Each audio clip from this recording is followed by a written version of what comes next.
السلام علیکم ورحمۃ اللہ وبرکاتہ نحمدہ ونصلی علی رسولہ الکریم اما بعد۔ امید کرتے ہیں آپ تمام سسٹرز ہر عافیت سے ہوں گی اور ایمان کی بہترین حالت میں ہوں گی۔ اللہ رب العزت سے دعا ہے آپ کی طرف ہر بننے والا شر خیر و بدل دے، آمین۔ پیاری سسٹرز، ہم لوگ سورۃ الانفال آیہ مبارکہ 8 تک ترجمہ تفسیر کر چکے تھے۔ آج کا لیسن آیہ مبارکہ 9 سے سٹارٹ کریں گے اور 13 تک پڑھنے کی کوشش کریں گے۔ رب اشرح لی صدری ویسر لی امری واحلل عقدۃ من لسانی یفقہوا قولی۔ اللہم بارک لنا فی اوقاتنا، اللہم فقہنا فی الدین، اللہم انی اسألک الہدی والتقی والعفاف والغنی، اللہم الہمنی رشدی وأعذنی من شر نفسی۔ اعوذ باللہ من الشیطان الرجیم، بسم اللہ الرحمن الرحیم۔ اذ تستغیثون ربکم فاستجاب لکم انی ممدکم بألف من الملائکۃ مردفین۔ وما جعلہ اللہ الا بشرا ولتطمئن بہ قلوبکم وما النصر الا من عند اللہ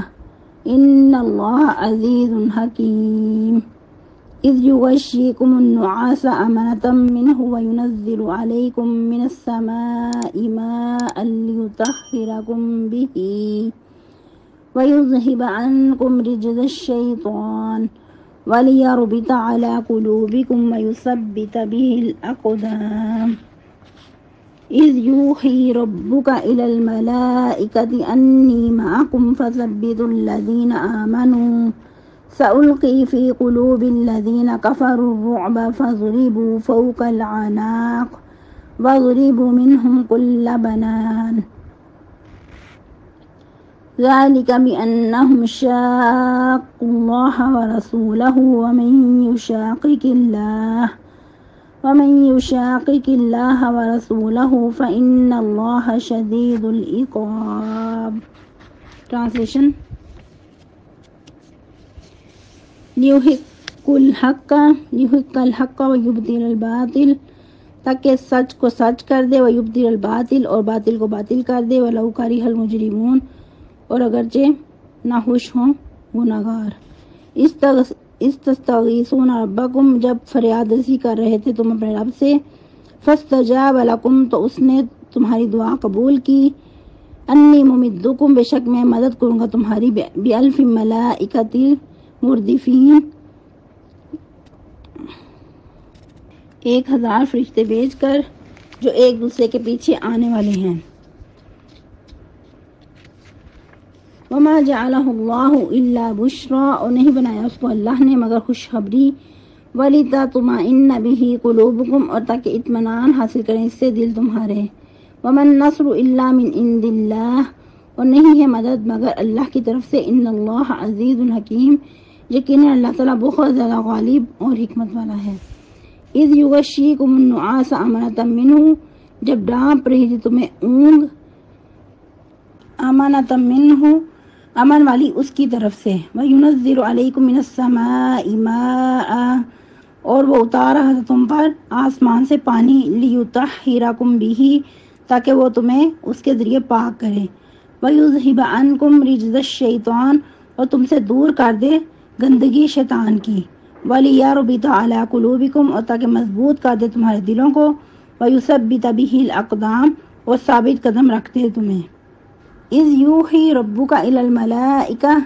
جب وہی کہہ رہا تھا آپ کا رب طرف فرشتوں کی، انی معکم، بے شک میں تمہارے ساتھ ہوں، فثبتوا الذین آمنوا، ثابت قدم رکھو ان لوگوں کو جو ایمان لائے، سألقی فی قلوب الذین کفروا الرعب، ان قریب میں ڈال دوں گا ان کے دلوں میں رعب جو کافر ہیں، فاضربوا فوق الاعناق، تو مارو ان کی گردنوں پر، واضربوا منہم کل بنان، اور مارو ان کے ہر پور پر، ذالک بانہم شاقوا اللہ ورسولہ، یہ اس لیے کہ بے شک مخالفت کی انہوں نے اللہ کی اور اس کے رسول کی، ومن یشاقق اللہ ورسولہ، اور جو کہ مخالفت کرے اللہ اور اس کے رسول کی، فإن اللہ شدید العقاب، تو بے شک اس کے لیے بہت سخت عذاب ہے۔ تفسیر آیہ مبارکہ 9 سے استغیثون ربکم فاستجاب لکم انی ممدکم بألف من الملائکۃ مردفین، جب تم فریاد رسی کر رہے تھے اپنے رب سے تو اسے تمہاری دعا قبول کی کہ بے شک میں مدد کروں گا تمہاری 1000 فرشتوں سے جو ایک کے بعد ایک آنے والے ہیں۔ جب مسلمانوں کے درمیان اختلاف ہوا اور وہ یہی چاہ رہے تھے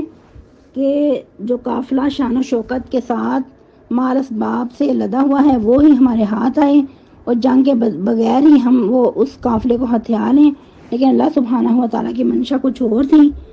کہ حق و باطل کے درمیان جو فرق ہے وہ واضح ہو۔ اسی لیے یوم بدر کو یوم الفرقان بھی کہا جاتا ہے۔ جب یہ چیز طے پا گئی کہ ان کے ساتھ مار کا آرائی ہی ہونی ہے تو اس وقت سب مسلمان ہی اللہ سبحانہ و تعالیٰ کے سامنے عجز و نیازی کرنے لگے۔ یاد رہے کہ تستغیثون کا ورڈ جو ہے یہ غیث سے ہے، یعنی کہ بارش کی جب دعا طلب کی جاتی ہے تو اس وقت گر گڑا کر بارش کے لیے دعا کی جاتی ہے۔ جیسا کہ عرب میں بارشیں نہیں ہوا کرتی تھی، سال ہر سال تک صحرا اور صحرا میں بارش نام کی چیز نہیں ہوتی تھی، لیکن اب تو حالات کچھ بدل چکے ہیں، اب اکثر بارش سننے کو ملتی ہے۔ تو پہلے بہت سالوں پہلے صدیاں بارشیں نہیں ہوا کرتی تھیں، یہی وجہ ہے کہ وہاں صحرا ہوا کرتے تھے اور جو سبزہ ہریالی کھیت وغیرہ نہیں ہوتے تھے۔ اسی لیے ابراہیم علیہ السلام نے بھی جب دعا کی تھی تو غیر ذی زرع کا ورڈ استعمال کیا تھا کہ اللہ میں اپنے بیوی بچوں کو تیرے امن والے گھر میں لا بسایا ہوں کہ جہاں کھیتی نہیں ہے، کھیتی نام کی چیز نہیں ہے۔ تو اس وقت عرب والوں کے لیے بارش بہت بڑی نعمت ہوا کرتی تھی، تو اسی سے یہ ورڈ نکلا ہے کہ بے حد ہو کر حد درجہ دعا جو کہ ایک انسان بے اختیار ہو کر اندر سے انسان کے نکلتی ہے، تو اس قسم کی دعا کے لیے یہ تستغیثون کا ورڈ بولا گیا کہ سب ہی لشکر جو مسلمانوں کا تھا وہ اللہ سبحانہ و تعالیٰ کے حضور فریاد رسی کر رہا تھا، گر گڑا کر دعائیں کر رہا تھا، کیونکہ ایک طرف ان کو جو سامنے لشکر بہت بڑا لشکر اور اسلحہ سے لیس تھا وہ نظر آ رہا تھا، گویا کہ کفار مسلمانوں سے 2/3 یا 3/3 زیادہ تھے۔ ایک طرف مسلمان 313 اور دوسری طرف 1000 کا لشکر یا پھر 1000 سے بھی زیادہ کا لشکر سامنے تیار کھڑا تھا۔ جب یہ دونوں لشکر میدان بدر میں آمنے سامنے تھے تو اس وقت نبی صلی اللہ علیہ وسلم کا حال بھی بہت ہی زیادہ پریشان کن تھا۔ تو اس وقت نبی صلی اللہ علیہ وسلم نے اپنے لیے ایک خیمہ نصب کرنے کا حکم دیا جسے عریش کہا جاتا ہے۔ تو اس وقت اس خیمے میں آپ صلی اللہ علیہ وسلم تشریف لے گئے، ساری رات اللہ سبحانہ و تعالیٰ کے سامنے عجز و نیازی کرتے رہے، گڑ گڑا کر دعائیں کرتے رہے کہ اللہ یہ مٹھی بھر مسلمان جو تیری زمین پہ آباد ہیں اگر یہ ختم ہو گئے تو دنیا پہ کوئی تیرا نام لینے والا باقی نہیں بچے گا، اے اللہ تو ان کی حفاظت کر، تو ان کو غلبہ عطا کر۔ اتنی رو رو کر گڑ گڑا کر دعائیں کرتے رہے کہ آپ سب کی جو کندھوں مبارک پہ کملی تھی وہ نیچے گر گئی، اور ساری رات اسی طرح سجدہ ریز گڑ گڑا کر دعائیں میں گزر گئی، یہاں تک کہ ابوبکر صدیق رضی اللہ تعالیٰ نے جب یہ حال دیکھا تو آگے بڑھے اور کملی مبارک کو اٹھا کر کندھوں پہ پھیلایا اور آپ صلی اللہ علیہ وسلم سے چمٹ گئے اور فرمانے لگے کہ اب بس کریں، اللہ سبحانہ و تعالیٰ نے آپ کی دعا سن لی ہے اور ضرور قبول کریں گے کہ آپ نے اتنی آوزاری کے ساتھ دعا کی ہے، حد کر دی ہے، اور آپ نے کیا فرمایا تھا کہ اللہ جو تو نے وعدہ کیا ہے اس کو پورا کر، اے اللہ جو تو نے وعدہ کیا ہے اس کو پورا کر۔ تو اس وقت عبداللہ بن عباس فرماتے ہیں کہ ابوبکر صدیق رضی اللہ تعالیٰ عنہ کے اس طرح کہنے پہ آپ صلی اللہ علیہ وسلم باہر تشریف لائے اور یہ فرما رہے تھے سَيُحْزَمُ الْجَمْعُ وَيُوَلُّونَ الدُّبُرَ کہ یہ جماعت ضرور شکست کھائے گی اور یہ لوگ پشت پھیر کر بھاگ جائیں گے۔ اس وقت اللہ سبحانہ و تعالیٰ نے یہ آیہ مبارکہ نازل فرمائی فَاسْتَجَابَ لَكُمْ أَنِّي مُمِدُّكُمْ بِأَلْفٍ مِّنَ الْمَلَائِكَةِ مُرْدِفِينَ تو اس نے تمہاری دعا قبول کی کہ بے شک میں مدد کروں گا تمہاری 1000 فرشتوں سے جو ایک دوسرے کے پیچھے آنے والے ہیں، یعنی یک بعد دیگرے آنے والے ہیں، ایک کے بعد ایک آنے والے ہیں۔ اور جیسا کہ سورہ آل عمران میں بھی پڑھا کہ مردفین کی بجائے وہاں کیا تھا، من فورہم ھذا یمددکم، کہ جوش مارتے ہوئے آئیں گے. اور سورہ آل عمران میں 3000 بھی پڑھا تھا، 5000 بھی پڑھا تھا، اور ادھر 1000 پڑھا. تو کیا پتہ چلتا ہے کہ تینوں کی بشارت دی گئی اور فرشتے آئے تھے اور یک کے بعد دیگرے آئے تھے، جتنی ضرورت کے تحت آتے گئے. اور صرف خوشخبری ہی نہیں دی تھی بلکہ فرشتے آئے بھی تھے، جس طرح کہ اس میں سیدنا عبداللہ بن عباس فرماتے ہیں کہ نبی صلی اللہ علیہ وسلم نے بدر کے دن فرمایا یہ جبرائیل علیہ السلام ہیں، اپنے گھوڑے کے سر کو پکڑے ہوئے ہیں، یعنی کہ اپنے گھوڑے کی لگام کو پکڑے ہوئے ہیں، لڑائی کے ہتھیار پہنے ہوئے ہیں، یعنی کہ زرہ پہن کے آئے ہیں، لوہے کی زرہ. اور پھر اس کی بہت سارے صحابہ کرام نے گواہی بھی دی. کچھ صحابہ کرام کہتے ہیں کہ ابھی ہم کسی کو کافر کی طرف آگے بڑھتے ہی تھے کہ ہمارے آگے بڑھنے سے پہلے ہی کسی کافر کو چابک لگتا تو ادھر ہی ڈیر ہو جاتا. ایک صحابی روایت کرتے ہیں رفاع بن رافع قرظی بدری کہ جبرائیل اسلام نبی صلی اللہ علیہ وسلم کے پاس آئے اور پوچھا تم اہل بدر کو اپنے میں سے کیسا شمار کرتے ہو؟ تو آپ صلی اللہ علیہ وسلم نے فرمایا مسلمانوں کے سب سے بہتر لوگ، یعنی کہ جس طرح بدری سب سے بہتر ہیں مسلمانوں کے درمیان، اسی طرح جو فرشتے بدر میں شریک ہوئے وہ بھی سب سے افضل ہیں. اور یاد رہے کہ کچھ فرشتے تو اسپیشلی اس جنگ میں اللہ سبحانہ و تعالیٰ کی طرف سے نازل ہوئے تھے، جس طرح کہ سیدنا عبداللہ بن عباس فرماتے ہیں کہ ایک مسلمان ایک کافر کے پیچھے دوڑ رہا تھا، اسے اوپر سے ایک کوڑے کی آواز آئی، یعنی کہ چابک یا کوڑے کی آواز، اور سواری کی بھی آواز آئی. وہ سوار کہہ رہا تھا ہیزوم، گویا کہ اس کے گھوڑے کا نام ہیزوم تھا، آگے بڑھ. اتنے میں اس مسلمان نے دیکھا کہ وہ کافر اس کے سامنے ایسے پڑا ہے، اوندے منہ پڑا ہے، اس کی ناک پر نشان تھا، اس کا سر پھٹ چکا تھا، گویا کہ کسی نے اسے کوڑا مارا ہے، پھر اس کا سارا جسم سبز ہو گیا. وہ انصاری نبی صلی اللہ علیہ وسلم کے پاس آیا اور سارا ماجرا بیان کیا. تو آپ صلی اللہ علیہ وسلم نے فرمایا تم سچ کہتے ہو، یہ فرشتے تیسرے آسمان سے مدد کے لیے اترے تھے. اس کو امام مسلم نے روایت کیا ہے. عبداللہ بن عباس سے ہی روایت ہے، فرماتے ہیں